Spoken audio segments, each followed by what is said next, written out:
Last summer, one rainy day, I decided I was going to build a high-wing airplane, and it was going to be something like the Storch that came out a little while after that. And I built this thing here, and you know, I was going to have removable wings and all the other stuff here, but boy, it sure turned out ugly. I mean, that is an ugly airplane. So I decided that I'd just set it aside, and it's been sitting for 6 or 7 months now. It hasn't been touched. But recently I tried to build another one, and it was turning out equally as ugly. But then I got an idea, and that was to take some blue foam and form it to the front of the airplane across here. You can see there's blue foam in there. But then about that time I saw Peter's covering with brown paper, and that set me off. So you can see I covered this with brown paper, pretty solid sounding. Covered the tail sections with that's actually white paper on there. I used the same paper but it's a different technique. But and I used just took my heat gun, my iron, got a monocoat iron. I just ran it down here, and that's my hinge. I'll probably reinforce that with something else, but maybe some tape or something. But it makes it a pretty decent hinge. All in all, I think this is coming along okay. The biggest hang up I've got right now is how I'm going to put a good solid landing gear on there where it won't come off. And I think again, some blue foam down on the inside and attach it to some blue foam is going to be the answer there. This weighs virtually nothing. This is 1/2 inch. It's no big deal. Now, what I did find while building the wing for that airplane is that I tried some heavy brown wrapping paper. And I made one mistake I made. I didn't sand it before I painted it. I was anxious, and the day was pretty nice, and I ran out and painted it real fast. And what I've got is a really rough surface. Now, that's because I used heavy wrapping paper. The same day, I decided to use masking tape paper, which is much thinner, and you can see there's a pretty good jump in the line there. And that gave me a pretty smooth surface. Now I could sand that down and make that look pretty good, but we'll see what happens. I may just fly it and just enjoy it. But that gave me some other ideas. Now just recently, everybody's been flooding in with good ideas. And a friend of mine, Don, he came up with that green airplane that I showed you not too long ago. And that got me going. I've been looking at that. So I had some airplanes that I was in the process of building, and actually this one was going to be junked. I decided I didn't want to build it, and because what happened was I was having a hard time putting the landing gear and getting this wing in there right, and I cut it 4 or 5 different ways, and finally ended up getting it glued in there pretty strong. But it ended up being very heavy. This seems to be a very heavy airplane. Now, the one good thing about this, though, it gave me a real chance to learn how to build this type of an airplane. Now, okay, there's the hatch I built. Now, this is pink foam, 1/2 inch pink foam. I rounded it to give it a decent looking turtle deck.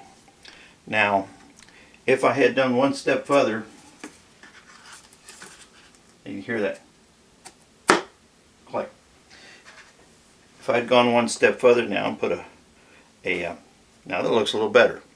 And I actually vacuum formed that as an experiment, and it didn't work out real well, and that's the only one that I got.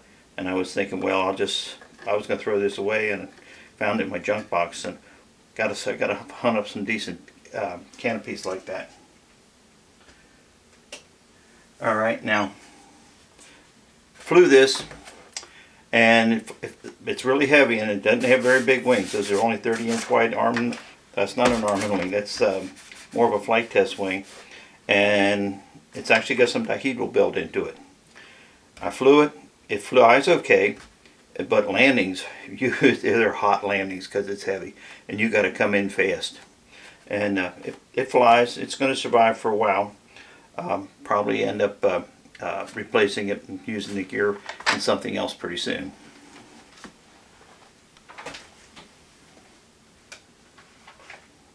Now, what I'm trying to do now is get the fuselage. When I first started flying, the first airplane I built was a Taurus. That was back in 1972. The Taurus in I believe it was in the 60s. Actually was a contest winner. It won a pattern, and it was a good looking design, and I'd love to build that again. Like I said, I built the airplane, and I'd like to build something similar to that in electric. There is somebody out on the East Coast that is selling them, what they call a half-A version, and but I'd like to build it out of foam. It's be pretty much of a project to build one out of balsa wood today. So I built the fuselage. Now this is very close to what you built for the Taurus. Okay. And again, I'll be able to cut the hatch so I can put the gear in. And have to come up with a good way of putting landing gear in. Okay. Now, I think I'm working towards it. Tried white paper, and actually this is actually the paper right off of the foam that you strip off the foam. But what I found when I did it was it's kind of lumpy. I don't know that it was just the way I did it, and it's really hard to sand. But I'll probably work on this a little more, maybe get that into an airplane. We'll see. But in the process of developing the airplane, I've been trying to come up with what kind of wing do I want to use and how I want to build it. Okay, now this is something that hasn't been flown yet.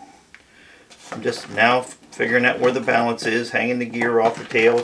Got to figure out how far the battery has to go up in the front, where the motor has to be placed and everything.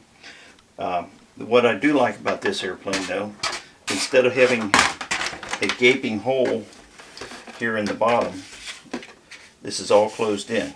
I like that. Got my landing gear on there pretty good. It's strapped on with wire ties like the baby blender. Okay, and that's the only spar in here now is the a 10-inch piece of, I think it's 15-inch piece of plywood that they use to put their some of their wings together, such as on the FT3D airplane. They put a piece of wood across here.